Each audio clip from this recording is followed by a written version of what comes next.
Mister चैन जो होते हैं अपने बेटे जिंजर को बताते हैं कि तेन्यू के दादाजी भी किसी को चाहते थे और उन्होंने भी फैमिली के प्रेशर में आकर किसी और से शादी कर ली थी। वो लड़की भी गरीब थी और गांव की ही थी। अब मुझे तेन्यू के लिए बहुत ज़्यादा बुरा लग रहा है, कहीं उसके साथ भी ऐसा ना हो जाए। ये सोचकर वो बहुत रो रहे होते हैं।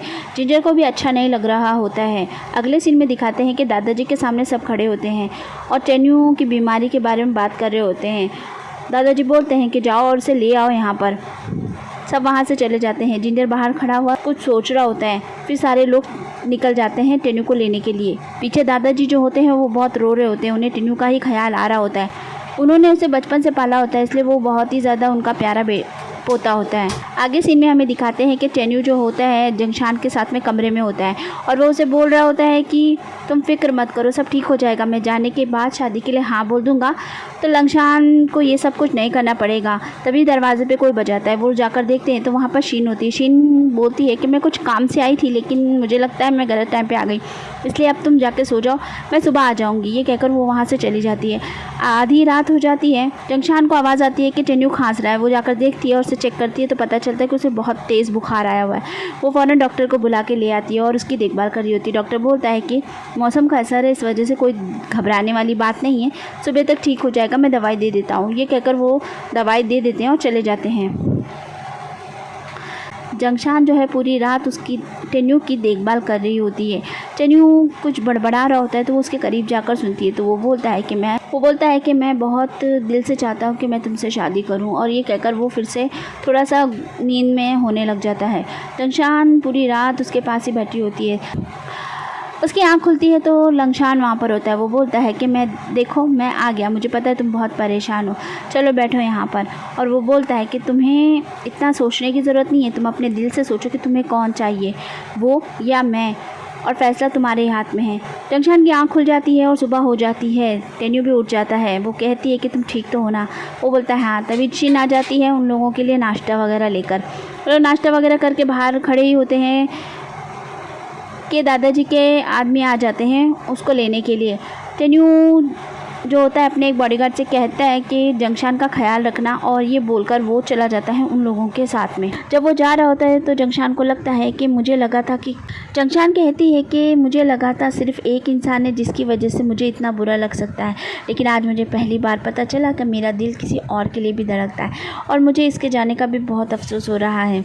वो उस बॉडीगार्ड से कहती है कि तुम्हें अपने सर का ध्यान रखना चाहिए, ना कि मेरा। और वो लोग बाहर चले जाते हैं। तेन्यू और जिंजर जिस गाड़ी में होते हैं वो गाड़ी एक रास्ते से गुजरती है जहाँ पर एक बोर्ड लगा हुआ होता है। वो उसी गांव का होता है जहाँ पर वो लेडी रहती है जिसके बारे में जिंजर के पापा ने उसे बताया होता है। ये देखने के बाद जिंजर को लगता है कि जैसा पहले हुआ था वैसा नहीं होना चाहिए। तेन्यू को अपना प्यार मिलना ही चाहिए, दोनों एक दूसरे के लिए हमेशा तड़पते नहीं रहेंगे। ये सोचकर जिंजर को बहुत बुरा लग रहा होता है, इसलिए जिंजर फ़ौरन गाड़ी मोड़ देता है। तेन्यू समझ नहीं पाता है। दादाजी के आदमी बोलते हैं कि ये लोग कर क्या रहे हैं। मिस्टर चैन बोलते हैं कि जाने दो, वो लोग आ जाएंगे, आगे चलो। और वो लोग आगे चले जाते हैं। जिंजर बोलता है कि मुझे नहीं लगता कि आपको अपना प्यार छोड़ना चाहिए, इसलिए मैंने ये किया है, तुम्हें इस तरह उसे छोड़कर नहीं जाना चाहिए। ये सुनकर तेन्यू को भी लगता है कि ये सही बोल रहा है और वो फ़ौरन कहता है ठीक है जल्दी चलो। और दोनों जब वहाँ पहुँचते हैं तो घर में आग लग चुकी होती है और सारे गांव वाले मिलकर आग बुझा रहे होते हैं। तेन्यू को लगता है कि जंगशान अंदर है, इसलिए वो अंदर जाने की कोशिश करता है, लेकिन जिंजर उसे पकड़ लेता है। तभी वहाँ पे जंगशान भी आ जाती है और वो घर को जलता हुआ देखकर अंदर जाना चाहती है, लेकिन तेन्यू उसे पकड़ लेता है और जाने नहीं देता। आखिरकार घर जल के राख हो जाता है। गाँव वाले काफ़ी मुश्किल से आग को बुझा देते हैं।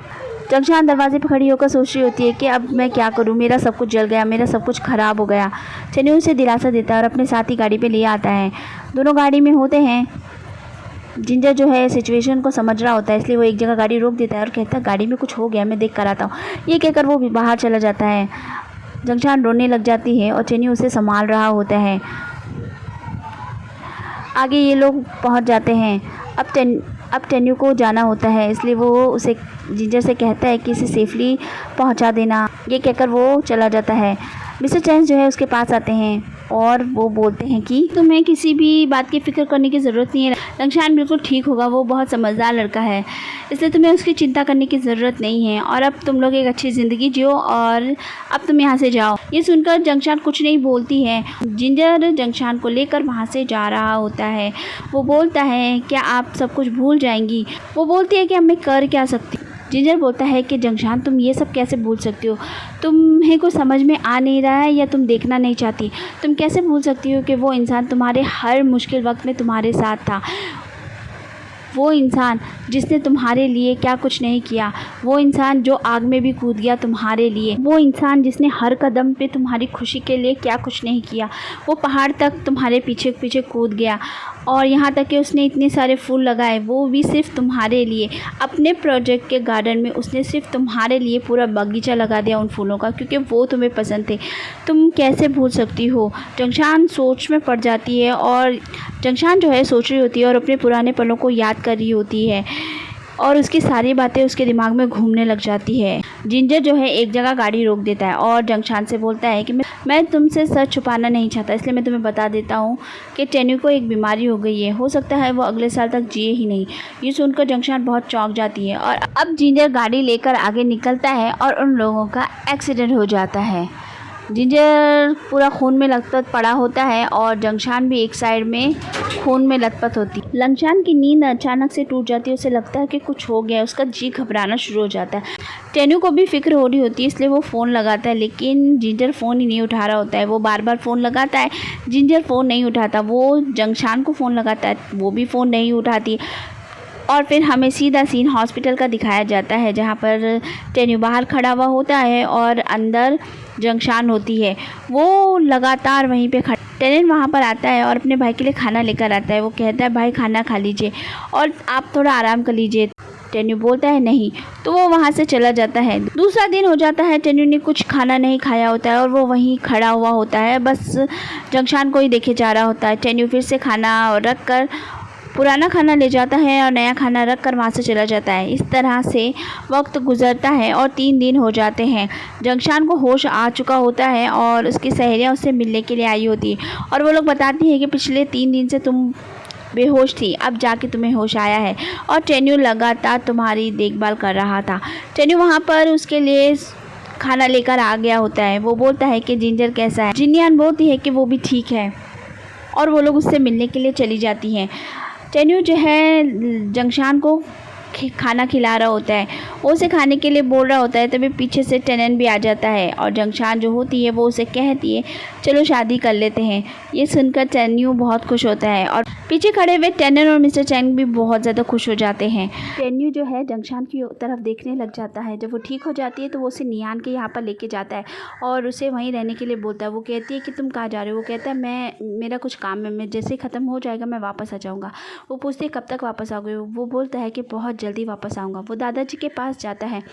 दादाजी अभी भी मुंह बनाकर बैठे हुए होते हैं। वो कहता है कि मैं कंपनी छोड़ रहा हूँ और मैं जंगशान से शादी भी कर रहा हूँ।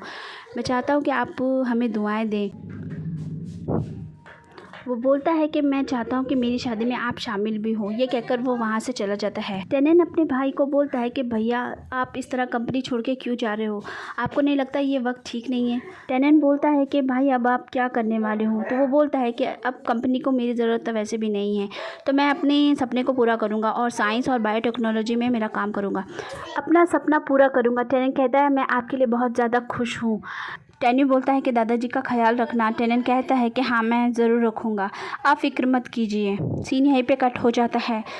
आगे हमें शाओजू को दिखाया जाता है जो कि बहुत उदास बैठी हुई होती है। शाओबू उसके पास आता है तो वो उससे बोलती है कि क्या तुम्हें मेरी माँ मिल गई। शाओबू जो होता है उसे चिल्लाकर बोलता है कि तुम्हारी माँ अब इस दुनिया में नहीं है और ये कहकर वो उसे गले लगा लेता है। शाओजू जो है वो उसे बोलती है कि तुम मुझे छोड़ दो और अपनी ज़िंदगी अच्छे से जियो, मेरे लिए क्यों अपनी ज़िंदगी ख़राब कर रहे हो। लेकिन शाओजू उसे बहुत कस के गले लगा लेता है और इस तरह दोनों रो रहे होते हैं। सीन यहीं पे कट हो जाता है। आगे हमें नियान दिखाई जाती है जो अपनी बहन के साथ झगड़ा कर रही होती है। वो उससे बोल रही होती है कि तुमने क्यों उसको यहाँ पर रख रखा है, तुम्हें पता है ना मैं उससे कितना चिढ़ती हूँ। शिन बोलती है कि देखो उसकी शादी लंगशान से होने वाली है, तो तुम ऐसी बातें मत करो, मुझे टेन्यू ने बोला था उसे यहाँ पे रखने के लिए। वो बोलती है कि टेन्यू के लिए तुम क्या कुछ नहीं करती हो, कभी तुमने अपने लिए उससे बात नहीं की, बल्कि तुम बस उसका साथ देती हो। और एक बात बता दूँ, लंगशान मेरा है, सिर्फ मेरा, और मेरे सिवा वो किसी का नहीं हो सकता है। और ये बात तो तुम्ही ने मुझे कहा। कि मैं उसे पसंद करती हूँ तो मैं उसे जाने ना दूँ, फिर तुम अब कैसे ये बातें कर रही हो। शीन उसे बहुत समझाने की कोशिश करती है, लेकिन नियान जो है बिल्कुल भी नहीं मान रही होती है। शीन को गुस्सा आ जाता है और वो उस पर हाथ उठाने वाली होती है, तो वो बोलती है कि मेरी बहन होकर तुम मुझ पर हाथ उठाओगी, तुम मेरा साथ नहीं दे रही बल्कि उसका साथ दे रही हो, एक दिन बहुत पछताओगी। ये कहकर वो वहाँ से चली जाती है। आगे हमें दिखाते हैं कि जंगशान जो है बहुत देर से टेन्यू का इंतज़ार कर रही होती है, तो टेन्यू वहाँ पर आ जाता है। जंगशान जो है टेन्यू को गले लगा लेती है और वो पूछती है कि दादाजी मान गए क्या। टेन्यू कुछ नहीं बोल रहा होता है, तो वो कहती है क्या नहीं माने। टेन्यू उसके सामने खड़ा होता है और वो टेन्यू अपनी जेब में से अंगूठी निकालता है और उसे बोलता है क्या मुझसे शादी करोगी। ये देखकर वो रोने लग जाती है। उसके आंसू पोंछ रहा होता है, तभी वहाँ पर शीन आ जाती है और वो ये सब कुछ देख लेती है। शीन देखती है कि टेन्यू ने जंगशान को अंगूठी पहनाई है और वो दोनों खुश लग रहे होते हैं। तभी उनकी नज़र शीन पर पड़ जाती है। शीन बोलती है कि ये सब क्या हो रहा है, मुझे तो लगा तुम लंगशान से शादी करने वाली हो। लेकिन टेन्यू बोलता है कि नहीं, हम दोनों शादी कर रहे हैं। शीन वहाँ से उन लोगों को मुबारकबाद देकर चली जाती है। अगले सीन में दिखाते हैं कि टेन्यू और जंगशान साथ में होते हैं कमरे में। टेन्यू बोलता है कि मुझे अब फिक्र हो रही है कि हम अपनी शादी कहाँ करेंगे। जंगशान बोलती है कि सब ठीक हो जाएगा। टेन्यू बोलता है ठीक है तुम सो जाओ, मैं जा रहा हूँ, और वो उसे गुड नाइट बोल के जा रहा होता है। तो वो कहती है कि क्यों यहीं नहीं रुक सकते क्या। तो वो बोलता है कि हमारे यहाँ शादी से पहले दूल्हा दुल्हन साथ में नहीं होते हैं, और ये कहकर वो वहाँ से चला जाता है। वो बाहर जाता है तो वहाँ पर शीन उसका इंतज़ार कर रही होती है।